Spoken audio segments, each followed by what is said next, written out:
Haleluya, puji Tuhan. Senang berjumpa dengan pemirsa semua di dalam program Mimbar Agama Kristen TVRI Bangka Belitung Media Pemersatu Bangsa. Saya, Pastor Agustian Silaban, sudah bersama dengan saya, sebelah kiri saya, yaitu narasumber kita, yaitu Saudara Ardin Supratman Hulu. Apa kabar, Bro Ardin? Puji Tuhan, baik. Makasih ya untuk kesempatannya ya, dari Sungai Liat, Kabupaten Bangka. Untuk dapat berbagi kepada pemirsa setia Mimbar Agama Kristen, berbagi firman Tuhan dan kesaksian yang telah dilalui, yang kamu telah lalui ya, yang akan dibagikan ya. Puji Tuhan. Pemirsa, saatnya sebelum kita mendengarkan firman Tuhan atau kesaksian yang akan dibagikan oleh Saudara Ardin, mari kita bersatu di dalam doa. Segala kemuliaan bagi Tuhan di tempat yang maha tinggi. Terima kasih banyak kalau hari ini Tuhan izinkan pada kami untuk mendengarkan firman-Mu dan menerima kesaksian-kesaksian, yang dimana kesaksian itu untuk menumbuhkan iman percaya kami kepada Kristus untuk lebih lagi, dan lebih lagi. Tuhan berbicara bagi kami. Dalam nama Yesus, haleluya. Amin. Langsung saja Bro Ardin, silakan. Oke, baik. Shalom Bapak Ibu, teman-teman semuanya. Shalom. Pada kesempatan kali ini kita akan lebih fokus tentang nilai suatu kehidupan.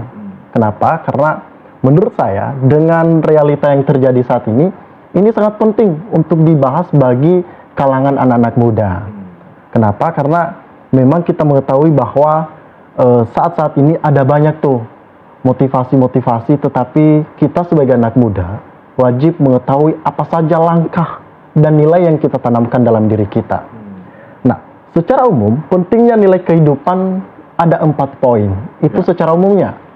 Yang pertama keadilan, kedua kejujuran, dan ketiga kedamaian, keempat gotong royong. Kenapa? Karena keadilan ini, ketika kita menanamkan keadilan dalam diri kita, itu suatu hal yang membuat kita baik di mata orang. Kita harus menanamkan keadilan. Kenapa? Karena kebanyakan anak-anak muda saat ini mulai dari berteman saja udah tidak adil. Di mananya tidak adil? Ketika dia masih memilih-milih teman. Tidak adil dong. Namanya juga berteman ya fair-fair saja. Kepada siapa, tidak melihat rasnya seperti apa, tidak melihat latar keluarganya seperti apa, kita berteman. Kita memberikan suatu keadilan bagi mereka. Kita tidak membeda-bedakan teman kita. Kita tidak baikin yang satunya kita musuhin. Tentunya kurang bagus, kurang tepat. Nah, yang kedua, kejujuran. Kenapa ini menjadi suatu nilai penting dalam diri kita sebagai anak-anak muda? Menurut saya, ini hal yang memang menjadi dinamika bagi anak-anak muda. Kenapa menjadi dinamika? Karena kejujuran itu menurut saya itu dinilai ketika dalam saat kesulitan. Ketika saat kesulitan itu, misalkan lagi ada masalah nih, kita terlibat di dalamnya. Ditanya sama kita, mana yang benarnya? Ketika kita nggak jujur, itu menjadi sebuah menjadi dosa bagi kita dan menjadi sudut pandang orang lain terhadap kita ketika mereka tahu kita tidak jujur akan hal itu. Tetapi ketika kita jujur, suatu kebanggaan, dan jarang orang-orang jujur di tengah-tengah kesulitan. Kenapa? Karena mereka mencari keuntungan di sana. Kenapa? Mereka mencari kemenangan di sana. Mereka mau menang. Mereka sulit untuk jujur. Nilai-nilai seperti ini yang sudah minim di kehidupan anak-anak muda sekarang dalam beberapa faktor, sehingga mereka sulit untuk melakukan hal tersebut. Ketiga, poin di sini yaitu kedamaian. Kedamaian ini bagaimana kita menciptakan suatu hal yang memang akur. Tidak ada konflik. Nah, di sini kedamaian bisa terjadi ketika kita bisa jujur, kita bisa memberikan keadilan tadi. Poin pertama tadi keadilan. Kedua yaitu kejujuran. Nah, ketika ada keadilan dan kejujuran, maka konflik itu tidak ada. Misalkan dalam penyelesaian masalah, ini secara umum, ketika kita menyelesaikan masalah, ketika orang yang menyelesaikan masalah dan yang bersangkutan itu adil, jujur, maka adanya kedamaian. Cepat selesai, kelar. Iya, itu yang kita mau. Tetapi kenapa saat ini sulit untuk dibuat oleh anak-anak muda? Karena mereka tidak memberikan suatu keadilan tadi, tidak memberikan suatu kejujuran tadi. Makanya sulit menemukan titik terang, dan sehingga kedamaian itu tidak terjadi. Nah, keempat yaitu gotong royong. Pengorbanan yang kita berikan kepada teman-teman kita, komunitas-komunitas kita, di setiap daerah pastinya ada yang namanya komunitas. Komunitas itu apa gunanya? Untuk memperbaharui dan memberikan jalan-jalan keluar ketika ada dinamika-dinamika dalam suatu daerah ataupun di mana. Nah, ketika kita berani gotong royong di sana, memberikan pengorbanan, memberikan pikiran, memberikan waktu, tenaga, dan macam-macam di sana, itu baru anak muda. Kalau tidak memberikan itu bukan anak muda. Beda anak-anak muda sekarang ini. Anak-anak muda beda. Ini sulit untuk ditemukan. Sulit, sangat-sangat minim. Karena beberapa faktor seperti ini akan menjadi sebuah nilai yang bagus ketika kita menanamkan dengan baik dalam diri kita sebagai anak-anak muda pada umumnya. Makanya ketika kita sering melihat bahwa ada banyak anak-anak muda saat ini, mereka tidak memperdulikan hal ini. Bahkan segala sesuatu yang terjadi, kiri ataupun kanan, mereka apatis akan hal itu, Pak. Mereka apatis, tidak peduli. Mereka hanya memikirkan diri sendiri. Mereka tidak mau lagi gotong royong seperti tadi. Mereka tidak mau lagi keadilan itu.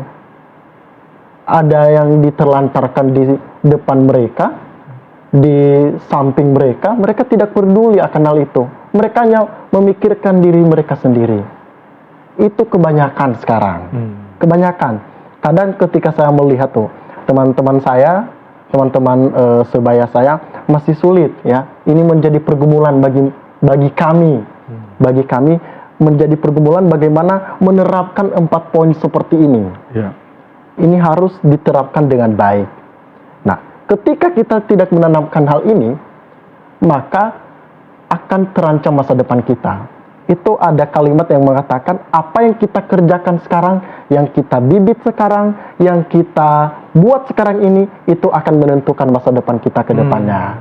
Itu sangat penting. Sangat-sangat penting. Bahkan ada anak muda yang mau, saya mau nih masa depan saya bagus. Saya mau masa depan saya menjadi orang-orang yang sukses. Saya mau masa depan saya ini kelihatan mewah nantinya, apa yang saya kerjakan berhasil. Tetapi dia tidak menanamkan nilai-nilai yang bagus dalam dirinya. Di lain sisi dia mau berhasil, tetapi nilai-nilai ini sulit untuk dia kerjakan. Bagaimana bisa? Itu mustahil ketika terjadi hal seperti itu.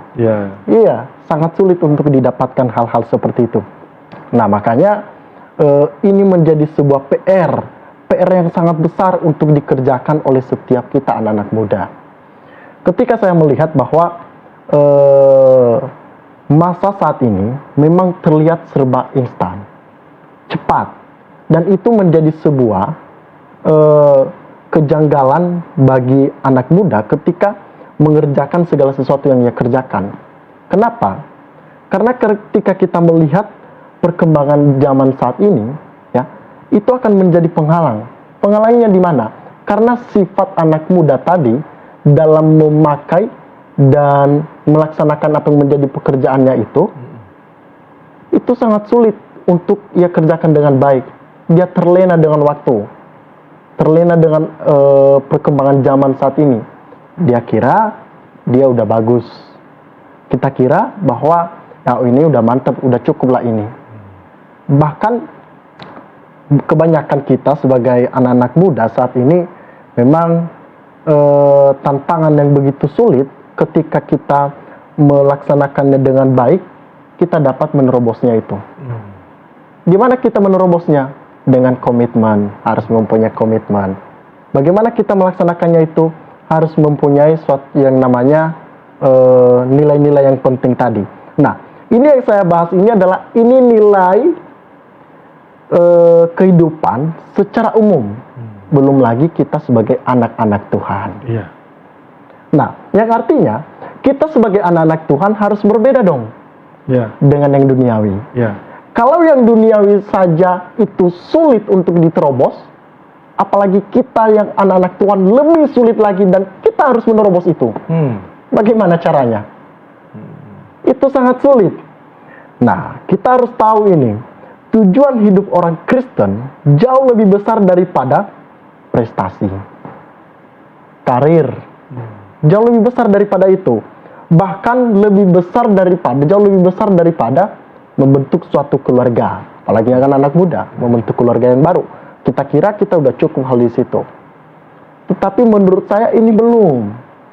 Itu bukan ujungnya. Itu bukan pencapaian. Tetapi apa yang menjadi tujuan utama adalah ketika kita dapat melaksanakan dengan baik, sehingga kita beda dengan anak-anak muda yang duniawi dan ada perbedaan sebagai anak-anak muda yang Kristen. Luar biasa. Bisa sangat menarik sekali, karena itu jangan kemana-mana, tetap di Mimbar Agama Kristen TVRI Bangka Belitung. Kita rehat sejenak.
Makasih pemirsa, masih bersama dengan kami dalam Mimbar Agama Kristen TVRI Bangka Belitung dengan narasumber Ardin Supratman Hulu dengan tema nilai kehidupan atau value of life. Silakan lanjut. Oke, baik, seperti yang saya katakan tadi, bahwa 4 poin yang menjadi pentingnya nilai kehidupan dalam setiap kitab itu pada umumnya. Nah, kita sebagai anak-anak Kristen tentunya harus berbeda dengan pandangan-pandangan duniawi. Kenapa? Karena ini akan menentukan masa depan kita. Nah, satu hal yang saya luruskan di sini yaitu tentang sebuah ayat Alkitab yang mengatakan pergaulan yang buruk merusak kebiasaan yang baik. Nah, sedangkan di poin yang saya bahas tadi yaitu keadilan. Poin pertama keadilan, kejujuran, kedamaian, dan gotong royong. Nah, bagaimana saya menerapkan keadilan tadi dalam pandangan dunia? Yaitu tidak membedakan teman, yang artinya kita berteman kepada siapa saja. Nah, bagaimana nih? Ini bertentangan dong dengan statement seperti ini. Pergaulan yang buruk merusak kebiasaan yang baik. Nah, kita harus bijak di sana. Bukan berarti kita tidak berteman kepada siapa saja. Bagaimana kita dapat memberitakan suatu kebenaran firman Tuhan ketika kita tidak berteman kepada mereka, ketika kita tidak bertemu kepada mereka? Bagaimana bisa? Nggak mungkin dong. Kita harus mengambil tindakan-tindakan yang dimana kita itu mencerminkan bahwa kita anak-anak Allah. Kita udah tahu bagaimana suatu kebenaran. Standar hidup kita sebagai orang Kristen harus berbeda dengan standar hidup mereka, anak-anak yang duniawi. Kalau kita sama dengan mereka, maka mereka memandang kita biasa saja. Kita CS. Nah, makanya ada batasan-batasan pertemanan. Ini saya sering melakukan hal seperti ini. Ketika ada teman-teman saya, ada teman saya yang akrab, ada teman saya yang biasa saja, dan ada yang cuman cukup kenal. Kenapa saya buat seperti itu? Karena itu akan menentukan hubungan saya terhadap dia seperti apa. Misalkan seperti ini, ketika teman saya yang memang akrab, mereka berani sama saya, mereka berani candain saya, mereka berani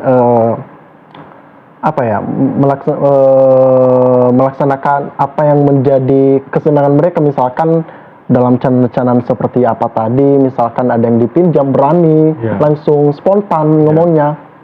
Dan saya memang batasin hal itu khusus orang-orang yang memang saya udah tahu dia tahu batasan, ini orangnya udah dewasa, maka saya jalin pertemanan yang memang dekat terhadap mereka. Tetapi teman-teman saya yang hanya yang saya jaga jaraknya, yang memang dia teman saya cukup kenal, yang cuman kenal, tentunya mereka tidak berani. Candain aja sudah ada apa ya? Mereka udah ada batasan-batasan yang saya udah buat sama mereka. Beda dong dengan teman kita yang akrab, dengan cuman teman biasa-biasa saja begitu. Mereka tidak langsung pas datang, oh, hey bro, nggak segitu. Karena tidak ada apa ya, tidak ada chemistry-nya, belum dapat chemistry-nya begitu. Belum dapat.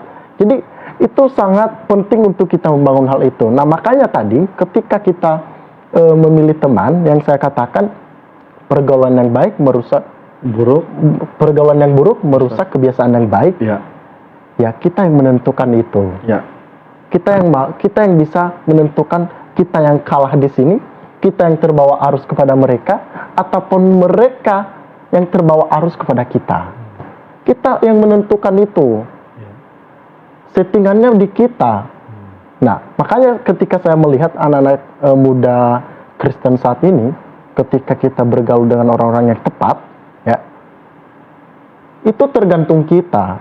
Memang di pandangan orang dunia, orang-orang bahkan orang-orang yang telah mengetahui bahwa ngapain di sana dia, kok dia ke sana ya. Tetapi kalau dia dalam pendiriannya, dia mempunyai tujuan yang tepat untuk mengubahkan orang seperti itu, ya wajar-wajar saja. Ini satu cerita, Pak. Satu cerita yang dimana kalau saya ini sering dikatakan kenapa Ardin Hulu ini kayaknya bukan seperti orang pelayanan. Ini masuk sinilah, pulangnya malam lah. Masuk apa ini? Masuk misalkan organisasi, masuk organisasi lah. Masuk organisasi yang apa ya? Yang memang jiwanya pengkritik atau mau kebenaran begitu ya. Ini kok begitu jiwa-jiwa pelayanannya begitu. Ya, karena menurut saya versi saya seperti itu dalam melayani. Bahkan saya sering, misalkan saya ke warkop, pulangnya jam 12 begitu. Ya menurut saya itu versi saya. Dan ada apa di sana? Itu menjadi pertanyaan besar bagi mereka. Apalagi dia sering dikatakan ya, Ardin Hulu ini pelayanan, keponakan pendeta ataupun seperti apa, kok begitu ya? Menurut saya di situ ya, ini harus diperjelas. Menurut saya kita harus tahu isi hati dan bagaimana cara kita untuk memberikan suatu jalan yang terbaik kepada teman-teman kita. Karena teman-teman saya memang masa sekarang, kita nggak tahu ke depannya, masih berbeda lah dalam pelayanan. Seperti saya mungkin udah melayani, dan mereka masih belum, mungkin ada yang teman-teman saya jarang ibadah lah, segala macam. Tetapi karena saya tahu sifat mereka, kalau anak-anak muda sekarang spontan langsung bilang, hey, ke gereja. Dia bilang, emang kamu siapa? Papa saya aja berani saya lawan, kamu siapa? Ya buat apa coba? Berapa datang-datang, hey, kenapa kamu berbohong? Emang kamu siapa? Polisi mau nangkap saya nggak takut, katanya. Nah, trik-trik seperti itu nggak kemakan tuh kalau langsung spontan seperti itu kepada anak-anak muda. Makanya saya punya jalan tersendiri, saya punya trik sendiri. Bergabung sama mereka, nongkrong sama mereka, cari tahu apa kendalanya. Ada satu teman saya yang memang sekarang ini dalam pergumulan. Dan ketika dia WA saya, dia mengatakan sama saya, Ardin, Ces, bagaimana dapat menyelesaikan hal ini? Bla bla bla bla, seperti ini. Oke, saya nggak langsung ngomong firman Tuhan kepada dia. Karena nggak cocok, nggak mapan begitu. Karena kalau secara logika dia minta solusi, malah kamu kasih firman Tuhan, itu bukan solusi bagi dia. Bukan solusi. malah nambah beban. Dia jengkel malah dengar firman Tuhan itu. Iya, dia tahu sama-sama kita orang Kristen, ngapain? Saya udah tahu firman Tuhan itu kok. Tetapi saya punya jalan tersendiri. Ketika saya mengalami masalah seperti ini, apa yang saya lakukan? Sabar. Saya tahu Tuhan pasti membuka jalan. Itu pada saya. Kalau saya di posisi kamu, saya akan menyelesaikan dengan baik. Buktinya, di masa lalu saya, masalah-masalah yang pernah saya lewati, itu terlewatkan dengan baik. Yang menurut saya pada saat itu saya tidak mampu menyelesaikan itu, tapi sekarang udah terlewatkan. Nah, saya bilang sama dia, saya kasih tahu sama dia, apa masalah yang pernah kamu lalui, yang menurut kamu pada saat itu tidak dapat melewatkannya, atau tidak dapat menyelesaikannya, ataupun kamu tidak mampu sama sekali, tetapi sekarang udah selesai. Oh iya, benar juga katanya. Iya, saya seperti itu. Saya berdoa dan saya percayakan kepada Tuhan. Tidak mungkin Tuhan tutup jalan. Tidak mungkin Tuhan tidak menyertai kita dalam hal itu. Saya mengatakan hal sedemikian. Nah, itu artinya memang sangat-sangat penting untuk kita membangun hubungan kepada teman-teman kita. Bayangkan kalau saya tidak bergaul kepada mereka, mereka tidak dapat motivasi akan hal itu. Saya tidak bisa kasih apa ya, misalkan solusi bagian kalau itu uang ataupun benda segala macam, tetapi buah pikiran saya kasih kepada mereka dan mereka menerima hal itu dan dia senang. Sekarang dia mulai semangat di dalam Tuhan. Apa yang saya lihat ketika dia ngobrol sama saya, dia mulai berdoa, dia bangun tengah malam, dia berdoa. Amin. Dia senang akan hal itu. Itu yang memang sangat penting untuk ditanamkan dalam kehidupan kita sebagai anak-anak muda Kristen dalam hal ini. Nah, kalau kita melihat bahwa di sini kita sebagai anak-anak Tuhan, jika kita ingin mengetahui yang Allah tetapkan bagi manusia, khususnya bagi orang Kristen, kita harus melihat bagaimana Tuhan telah mengorbankan dirinya bagi kita. Makanya kita penting untuk menanamkan nilai-nilai yang terbaik dalam diri kita. Kalau kita tidak mengerti, kalau kita tidak mengerti tujuan Tuhan kepada kita, maka kita tidak tahu apa yang harus kita lakukan. Bagaimana kita menyenangkan hati Tuhan.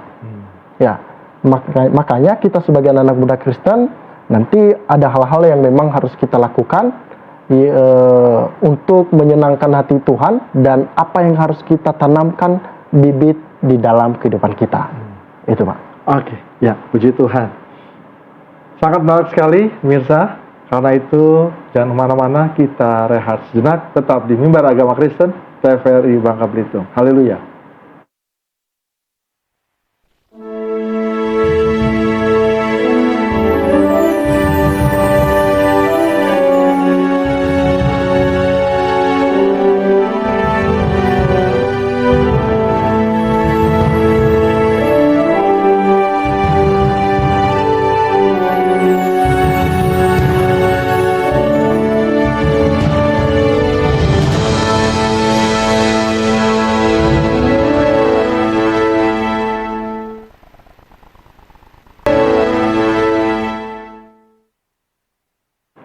Puji Tuhan, terima kasih pemirsa, masih bersama dengan kami dalam Mimbar Agama Kristen dengan narasumber Saudara Ardin.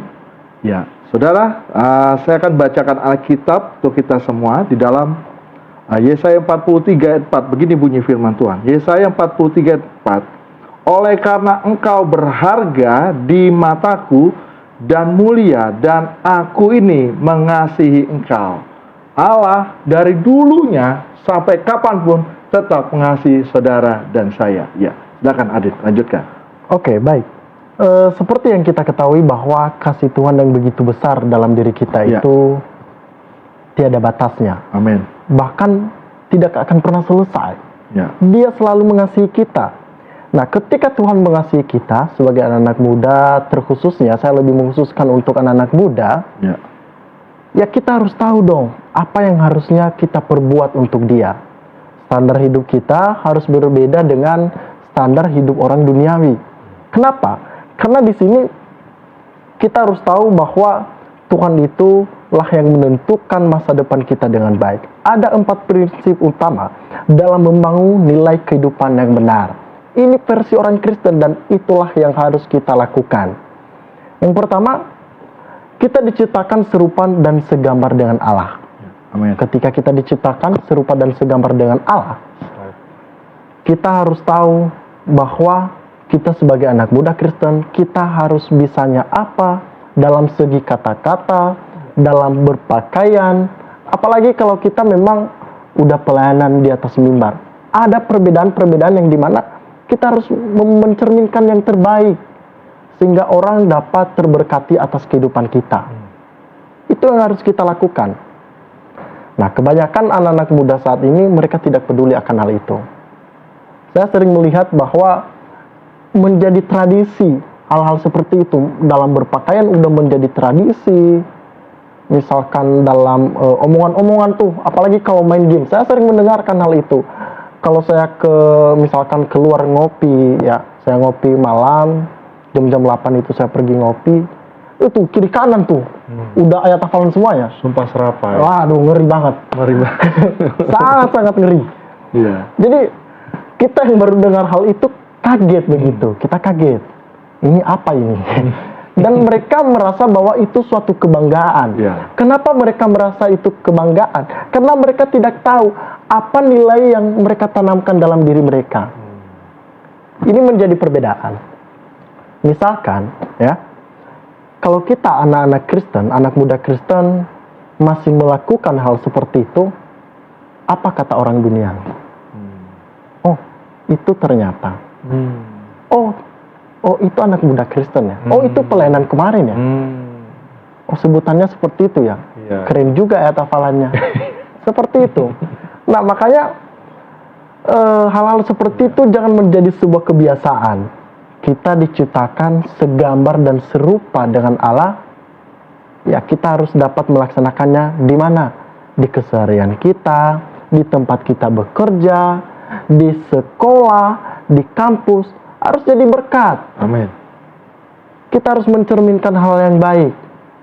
Karena menjadi pelayanan untuk Tuhan itu tidak hanya di atas mimbar. Yeah. Tidak hanya di situ.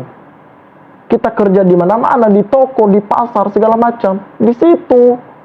Ya, tantangan yang lebih besar dan kita menunjukkan di situ. Nah, yang kedua, kita ditebus dengan darah yang mahal. Yeah. Amin. Tuhan telah memberikan nyawanya, ditebus dengan darah yang mahal. Ngapain kita sia-siakan hal itu? Anak-anak muda sering kita melupakan hal ini. Kita tidak tahu bahwa ada sesuatu hal yang mahal yang telah diberikan dalam diri kita. Kita ditebus. Kalau kita membeli barang, ya, kalau kita membeli barang yang memang barang yang sama, fungsi yang sama, harga yang berbeda. Satunya misalkan 10.000, satunya 50.000, tapi fungsi yang sama. Mana yang lebih kita jaga? Pasti kita lebih menjaga barang yang memang mahal. Yeah. Menjaga dengan baik. Nah, seperti itulah Tuhan menciptakan manusia. Ada sesuatu yang istimewa. Yeah. Kita ditebus dengan darah yang mahal. Karena manusia ini adalah ciptaan yang istimewa, makanya dengan itu pergunakan fungsi kita dengan baik. Apa fungsi kita? Kita tidak dapat melaksanakan fungsi kita ketika nilai-nilai yang tadi itu kita tidak dapat melaksanakannya. Itu sangat penting dan berkaitan semuanya. Mulai dari keadilan lah, mulai dari kejujuran lah, kedamaian. Itu harus penting dan kita laksanakan dalam diri kita. Nah, di sini lagi di poin ketiga yaitu kita dijadikan sebagai anak-anak Allah. Kalau disebut anak-anak Allah, misalkan bagaimana kita dengan Bapak kita. Apa-apa ketika ada sesuatu yang terjadi kepada kita, kepada siapa kita cerita? Kepada Bapak kita. Kita minta beliin buku, minta Bapak mau beliin buku. Kita tidur di mana? Tidur di rumah Bapak kita dong. Nggak mungkin tidur di rumah yang lain begitu. Nah, seperti itu Tuhan. Tuhan adalah, kita udah dianggap sebagai anak-anaknya. Nah, apapun yang kita perbuat, apapun yang kita laksanakan itu harus seturut dan sekehendak dengan Allah itu sendiri. Amin. Itu yang harus kita buat. Nah, di sini yang keempat adalah poin yang mengatakan di sini kita diberikan kesempatan menjadi ahli waris kerajaan Allah. Nah, ketika kita diberi kesempatan seperti ini, artinya kita sebagai anak muda tadi harus mempunyai jiwa-jiwa yang memang yang baik, yang memang dewasa di situ. Nah, ada sebuah cerita yang dimana pada saat itu ketika saya masih pertama di Bangka ini, karena awalnya saya dari Nias Pak ya, dari Nias. Ketika saya belum sampai di sini, sebelum saya sampai di sini saya ditelepon, Ardin, kamu mau ke sini, tapi kamu meninggalkan hal-hal yang kurang tepat seperti ini. Kamu belajar untuk meninggalkan hal itu. Saya bilang, oke. Saya meninggalkan hal itu, belajar, dan sembari berjalan waktu pada saat itu, ketika saya udah di sini, ada hal-hal yang memang saya kurang percaya kepada Tuhan. Kenapa? Ketika saya ada masalah pada saat itu yang memang menurut saya ini Tuhan kurang adil. Kenapa? Ketika terjadi pada saat itu saya ketika saya tumburan ya, saya numbur orang pada saat itu, dan itu pas ibadah saya jemput teman saya. Saya jemput teman saya di jalan, saya nggak pakai helm pada saat itu. Karena menurut saya, itu pertama saya datang ke Bangka. Menurut saya, nggak penting lah buat apa ini. Karena di Nias, kalau di Nias nggak pakai helm, di Nias nggak kebiasa pakai hal seperti itu. Ya, saya nggak pakai, tentunya saya tumbur orangnya. Ketika saya tumbur, saya masuk di got, boncengan saya masih di daratan, dan yang saya tumbur itu udah umuran, udah agak tua ya begitu. Dan dia nggak menyadarkan diri, banyak darah yang memang di kepalanya ada beberapa luka-luka. Sehingga pada saat itu saya mikir, ini saya jemput teman saya buat ibadah, kok bisa gini jadinya. Nah, pada saat itu ketika dibawa ke rumah sakit, tidak bisa ditangani di Sungai Liat, dan beliau dibawa ke Pangkal Pinang. Katakan pada saya, kalau dia nggak menyadarkan diri pada saat itu lagi, maka Ardi nantinya akan menanggung semuanya. Jadi di situ saya mulai berdoa. Saya berdoa sendiri di kamar, itu sambil menangis. Saya menangis, Tuhan apa maunya dalam hidup saya? Itu tadi pagi saya memang mau jemput teman saya buat ibadah. Bukannya itu suatu kebaikan ya? Tapi kok endingnya seperti ini? Berjalan dengan waktu, ketika saya mendengarkan kabar dari bapak itu, ya dia udah mulai buka mata, dia udah mulai bisa menjawab orang ngobrol sama dia udah mulai bisa. Di situ saya tahu bahwa Tuhan itu masih sayang kepada saya, sayang kepada bapak itu, dan sayang kepada orang-orang yang memang terlibat pada saat itu. Amin. Saya tahu bahwa kuasa Tuhan itu sangat luar biasa. Nah, pada saat awal-awal ada juga yang memang ketika saya di Nias, ini udah terlewatkan saya cerita tadi, yaitu dulu saya ini nakal sekali Pak. Saya orang-orang paling nakal. Pak Jaya pun sempat takut untuk bawa saya ke sini. Sangat-sangat takut. Kenapa? Karena saya tidak memikirkan hal-hal yang lain pada saat itu. Saya SMA, saya jual laptop, saya mau jual HP saya jual motor saya, jual semuanya. Buat foya-foya Pak. Buat foya-foya. Dan saya nggak mengerti, bahkan saya ibadah cuma sekedar ibadah pada saat itu. Jiwa anak mudanya sangat luar biasa sekali pada saat itu. Ya, ketika pada saat itu saya pulang kampung, saya pulang ke rumah, di rumah masih saudara, saya ke situ banyak saudara-saudara di situ. Ada saudara yang mengatakan pada saya, orang tua juga, dia mengatakan pada saya, ini jangan kasih tahu lagi hal-hal yang baik kepada Ardin. Mustahil kalau Ardin ini bisa berubah. Ini sampah dia sebut nama kampungnya sampah di Lemboli. Jangan kasih tahu yang terbaik lagi pada dia. Enggak mapan, enggak masuk sama sekali. Dan pada saat itu saya bukan marah, saya ketawa karena saya mikir biasa saja begitu. Saya ketawa pada saat itu. Tetapi saya nggak ngerti maksud yang dikatakan oleh bapak tersebut pada saat itu.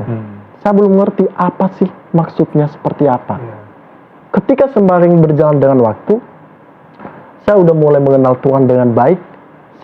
Saya pelan-pelan pergumulkan untuk meninggalkan hal-hal yang kurang tepat.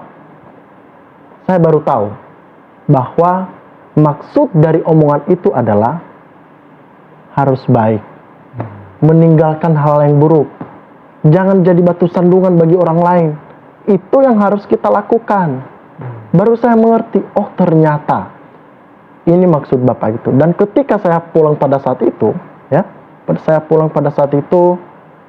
saya mulai merasakan bahwa saya banyak kesalahan. Saya mulai peluk mama, peluk papa pada saat itu saya pulang kampung. Karena saya sering, walaupun di telepon pada saat itu saya masih SMA, di telepon saya sering melawan mama saya, melawan papa saya. Saya sering melawan mereka, enggak dikasih duit saya melawan pokoknya. Saya sempat dipecat waktu SMA. Itu udah mau ujian, saya dipecat. Itu berbagai macam prosedur saya lakukan supaya masuklah. Akhirnya masuk dan saya merasa bangga dengan hal seperti itu dulu. Saya nggak ngerti. Tetapi ketika sudah berjalan waktu, saya udah mulai mengenal Tuhan, ternyata itu hal yang kurang tepat. Seharusnya anak-anak muda dengan jiwa yang mengkobar-kobar, semangat yang luar biasa, harusnya mampu dong memberikan yang terbaik buat orang tua. Amin. Harus mampu hal seperti itu. Karena orang tualah yang mendidik kita dari awal, dari kita kecil, dari kandungan. Kita harus memberikan yang terbaik bagi mereka. Nah, itu hal-hal yang dimana Tuhan itu tidak pernah lupa kepada kita. Makanya kita harus itu menanamkan yang terbaik kepada diri kita. Nah, di sini karena keempat poin tersebut yang memang menjadi sebuah dinamika bagi kita dalam melaksanakan apa menjadi nilai-nilai hidup yang harus kita tanamkan dalam diri kita. Karena kita ini tahu bahwa kita anak-anak Tuhan, anak-anak Allah. Jadi kita harus menanamkan poin-poin seperti itu tadi. Saya bacakan lagi, yaitu kita diciptakan serupa dan segambar dengan Allah. Kita ditebus dengan darah yang mahal. Kita dijadikan sebagai anak-anak Allah. Yang keempat, kita diberikan kesempatan menjadi ahli waris kerajaannya. Nah, setelah ini nantinya saya akan lebih lagi membahas bagaimana apa yang kita laksanakan sekarang, apa yang kita lakukan sebagai anak-anak muda. Apa yang kita lakukan sebagai anak-anak muda untuk menentukan masa depan kita. Saya katakan tadi bahwa apa yang kita kerjakan sekarang itu akan menentukan masa depan kita ke depannya. Puji Tuhan. Apa yang kita putuskan hari ini itu akan menentukan siapa kita ke depannya. Bisa kita rehat sejenak. Tuhan Yesus berkati.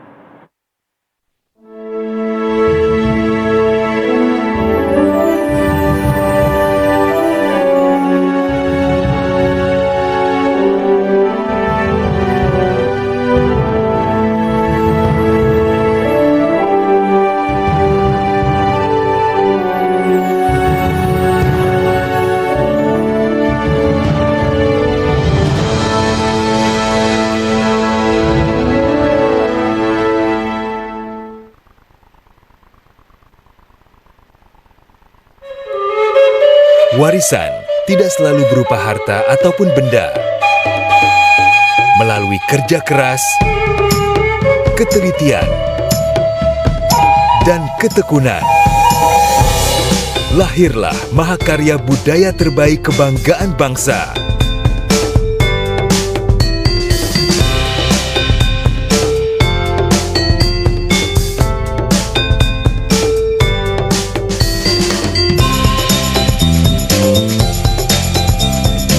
tercipta dari sentuhan ragam budaya Nusantara yang menjadikan Indonesia begitu kaya akan warna.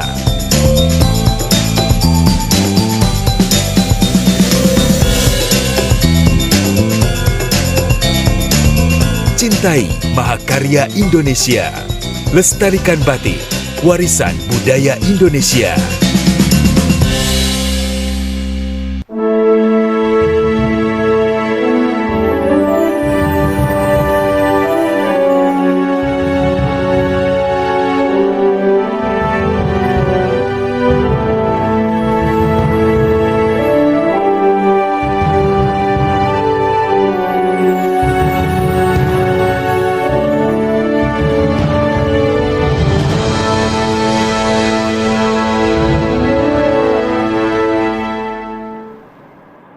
Terima kasih pemirsa, bersama dengan kami dalam Mimbar Agama Kristen TVRI Bangka Belitung, ya, dengan hambanya, narasumber kita Ardin Supratman Hulu dengan tema nilai kehidupan. Ini sudah di segmen terakhir, segmen yang keempat.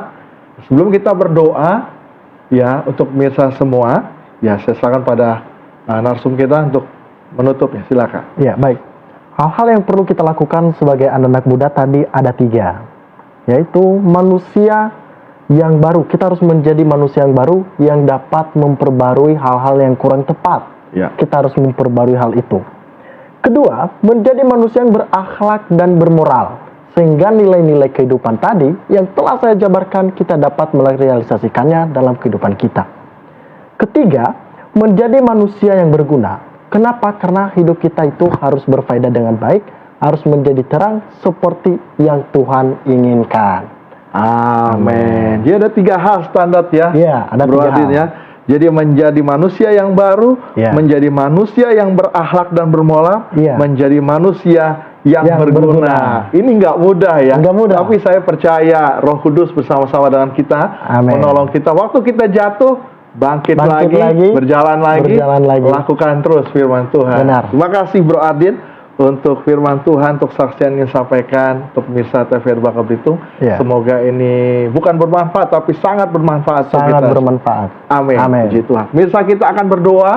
Ya, kami tidak tahu apa yang saat ini sedang dirindukan, sedang didoakan, tapi percayalah Tuhan tidak pernah angkat tangan kepada kita. Ketika kita mengangkat tangan, Dia selalu turunkan tangan untuk kita, untuk menolong, menguatkan, menjaga kita. Karena itu kita berdoa. Kita tundukkan kepala, kita angkat hati kita berdoa. Segala kemuliaan bagi Tuhan tepat yang maha tinggi. Terima kasih untuk firman Tuhan tentang nilai kehidupan yang sudah disampaikan oleh hamba-Mu, Saudara Ardin, Tuhan.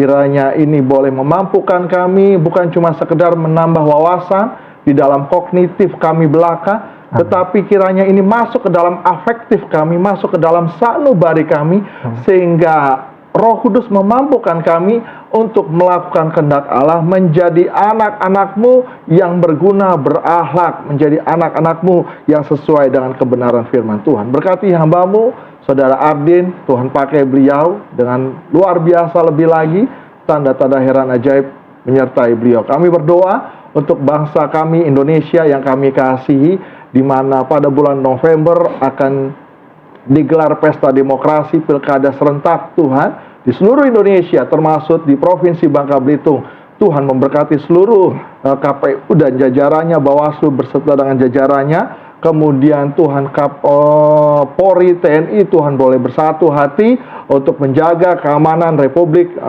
NKRI ini. Tuhan, kami berdoa untuk Bapak Presiden kami, Bapak Presiden Joko Widodo. Tuhan berkati dalam masa baktinya beberapa bulan ke depan, sehingga keputusan-keputusan yang diambil untuk kemajuan bangsa negara Indonesia. Kami juga berdoa untuk Bapak Prabowo yang Presiden terpilih yang akan dilantik beberapa bulan ke depan. Tuhan juga menolong dan memberkati.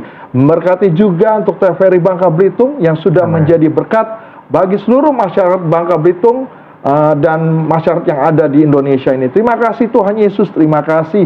Ini doa kami Tuhan. Haleluya, haleluya. Kasih-kasih Tuhan, terimalah berkat daripada Allah Bapa, cinta kasih daripada Tuhan Yesus Kristus, persekutuan indah manis dari Allah Roh Kudus menyertai hidup kita hari ini, besok, sampai Ia datang kedua kalinya menjemput kita di dalam sorga. Haleluya. Amin. Mirsa, Amin. Mimbar Agama Kristen berakhir pada hari ini. Kita akan ketemu minggu depan pada hari Sabtu pukul 15.00 hingga 16.00 waktu Indonesia Barat. Saya, Pastor Agus Tewan Silaban. Saya Ardin Supratman Hulu. Iya, closing statement. Oke.